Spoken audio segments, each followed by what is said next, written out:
బుడమేరు వరద ఆటో కార్మికుల పాలిట దుఃఖదాయినిగా మారిపోయింది. విజయవాడ నగరంలో భవానీపురం నుంచి, సింగనగర్ నుంచి, రాజరాజపేట నుంచి, కండ్రిక నుంచి, రాజీవ్నగర్ తదితర వరద ముంపు ప్రాంతాలలో 4,000కు పైగా ఆటోలు మునిగిపోయినటువంటి నేపథ్యం. కాబట్టి మునిగిపోయిన ఆటోలకి ప్రభుత్వం కేవలం 10,000 రూపాయల పరిహారాన్ని ప్రకటించింది. 10,000 రూపాయల పరిహారం సరిపోతుందా?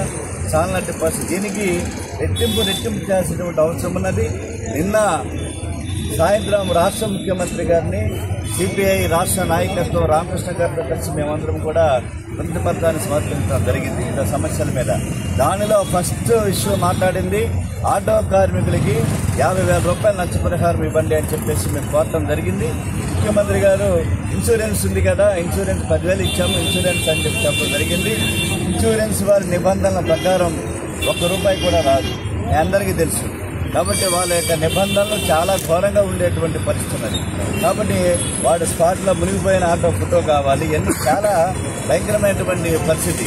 అందువల్ల అలా కాదు, కనీసం ఒక 40,000 రూపాయలన్నా ఇవ్వమని చెప్పి కూడా అడిగాము. అడిగితే పరిశీలిస్తామని చెప్పి కొంచెం హామీ ఇవ్వటం జరిగింది. కాబట్టి ఆటో కార్మికుల సమస్యలపైన ప్రధానంగా ఇవాళ ఆటో బయటికి రావాలి అంటే మెకానిక్లు కానీ లేదా వీరంతా కానీ బేషరతుగా కనీసం 25,000 నుంచి 50,000 రూపాయలు లేనిదే ఇవాళ ఆటో బయటికి రావట్లేదు, మునిగిపోయినటువంటి ఆటో.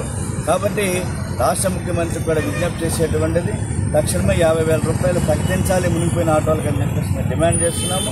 అలాగే అనేక వివిధ రూపాయల వరద సహాయం అందుతూ ఉన్నది. కానీ అందేటువంటి సహాయం కూడా అరకొరగా ఉన్నటువంటి నేపథ్యం ఉంది. చాలామంది పేర్లు నమోదు గావించబడలేదు. ఫస్ట్ ఫ్లోర్లో ఉన్న వాళ్ళకి, సెకండ్ ఫ్లోర్లో ఉన్న వాళ్ళకి పేర్లు తేడాలు వచ్చేటువంటి పరిస్థితి. వరద సహాయం కూడా అంతంత మాత్రంగా ఉన్నటువంటి నేపథ్యంలో వరద సహాయం పట్ల పూర్తి శ్రద్ధని జిల్లా కలెక్టరేటు, రాష్ట్ర ప్రభుత్వం, ఎన్యూమరేషన్ బృందాలు మరోసారి నిర్వహించాలని చెప్పేసి డిమాండ్ చేస్తున్నాం. ప్రత్యేకించి ఆటో కార్మికుల సమస్యల మీద ప్రభుత్వం కనుక స్పందించకపోతే, నష్టపరిహారాన్ని రెట్టింపు చేయకపోతే, వారికి ఆపన్న హస్తం అందించకపోతే త్వరలో అవసరమైతే కార్మిక శాఖ మంత్రి కార్యాలయాన్ని ముట్టడిస్తామని చెప్పేసి ఈ సందర్భంగా ఏఐటీసీగా విజయవాడ ఆటో వర్కర్స్ యూనియన్గా ప్రకటిస్తున్నాం. ఆ ముట్టడి పరిస్థితి తీసుకురాకముందే తక్షణ సహాయాన్ని 10,000 కాదు దాన్ని పెంచాలని చెప్పేసి 50,000 రూపాయల వరకు ఇవ్వాలని చెప్పేసి డిమాండ్ చేస్తున్నాం. ఓకే.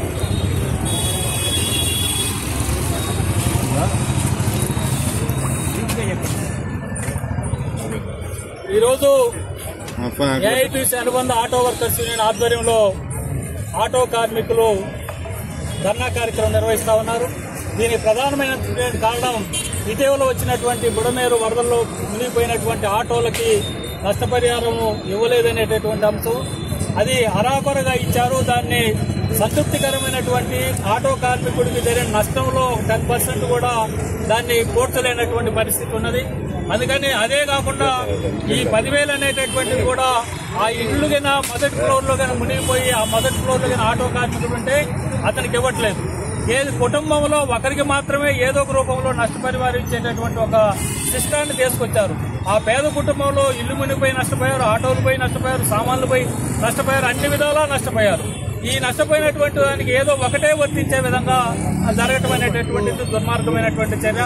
అదేవిధంగా ఈరోజు వారికి 50,000 నష్టపరిహారం ఇవ్వాలనేటటువంటి ఒక ప్రాథమికమైనటువంటి డిమాండ్ చేస్తున్నాం. అదేవిధంగా పనికిరానటువంటి ఆటోలు ఏవైతున్నాయో 0 వడ్డీతో బ్యాంకుల ద్వారా రుణాలు ఇప్పించి కొత్త ఆటోను కొనుగోలు చేసేటటువంటి కూడా చేయాలి. అదేవిధంగా ఇన్సూరెన్స్ మీదకి నెట్టేస్తా ఉన్నారు. కానీ ఇన్సూరెన్స్ కంపెనీల యొక్క నియమ నిబంధనలు ఈ ఆటో ఈ బురదల్లో లేకపోతే వీటికి వర్తించే విధంగా లేనటువంటి పరిస్థితులు కూడా ఉన్నాయి. అందుకని ఈరోజు ఆ విధమైనటువంటి ఎవరి మీద ఒకరి మీద నెట్టేటటువంటి కార్యక్రమం కాకుండా నష్టపోయినటువంటి కార్మికులకు తప్పకుండా చేయాలనేటటువంటి డిమాండ్ ఒకటి. రెండవది, ఈ యొక్క ఉద్యమాలు సందర్భంగా కూడా నిన్ననే సిపి మీటింగులు పెట్టాడు.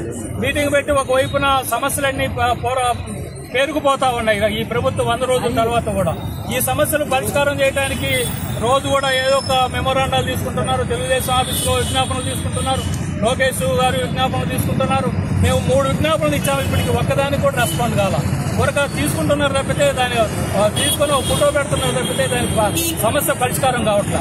ఉద్యమాలు పెరుగుతున్నటువంటి నేపథ్యంలో నిన్న సిపి గారు మీటింగ్ పెట్టి ఈ నెల రోజుల పాటు విజయవాడలో 30 యాక్ట్ పెడుతున్నామని ఒక ప్రకటన చేశారు. మేము ఈ రోజు రేపు ఎల్లుండి స్టీల్ ప్లాంట్ పైన ఆందోళన కార్యక్రమాలు చేయబోతా ఉన్నాం. మళ్ళా ఈ యొక్క ఉద్యమాలు మళ్ళా పరిష్కారం కాకపోతే ఉధృతం చేయాల్సినటువంటి అవసరాలు ఉన్నాయి.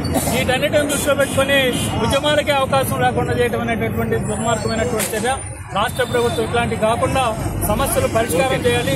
గతంలో ఏ ప్రభుత్వంలో ఏ అయితే పొరపాట్లు జరిగినాయో వాటిని ఇంకా రెట్టింపు విధంగా కొనసాగిస్తున్న తప్పితే మరో పద్ధతుల్లో చేయట్లేదనే అంశాన్ని కూడా దృష్టిలో పెట్టుకుని సామరస్యపూర్తంగా సమస్యలు పరిష్కారం అయ్యేదానికి ప్రభుత్వం కృషి చేయాలని విజ్ఞప్తి చేస్తాం. మీ పేరు? రావులపల్లి రవీంద్రనాథ్, ఏఐటీసీ రాష్ట్ర అధ్యక్షుడు.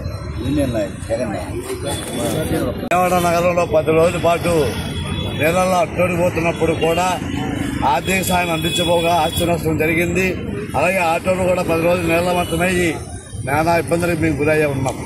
కానీ ఇప్పటికైనా రాష్ట్ర ప్రభుత్వం దీని మీద చొరవ తీసుకొని మాకు న్యాయం చేస్తారని చెప్పి కోరుతా ఉన్నాం. అలాగే ఇన్సూరెన్స్ కంపెనీ వారు ఏదైతే మేము 10,000 కట్టామో 10,000 ఇస్తామంటున్నారు, 7,000 కడితే 7,000 ఇస్తామంటున్నారు.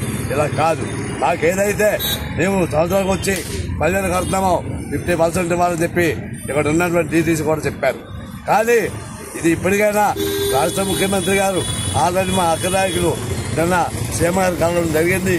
ఇప్పటికైనా మాకు న్యాయం జరగకపోతే రవాణా శాఖ మంత్రి కార్యాలయం ముట్టడించడానికి విజయవాడ ఆటో వర్కర్స్ యూనియన్ సిద్ధంగా ఉన్నారని తెలియజేస్తాం.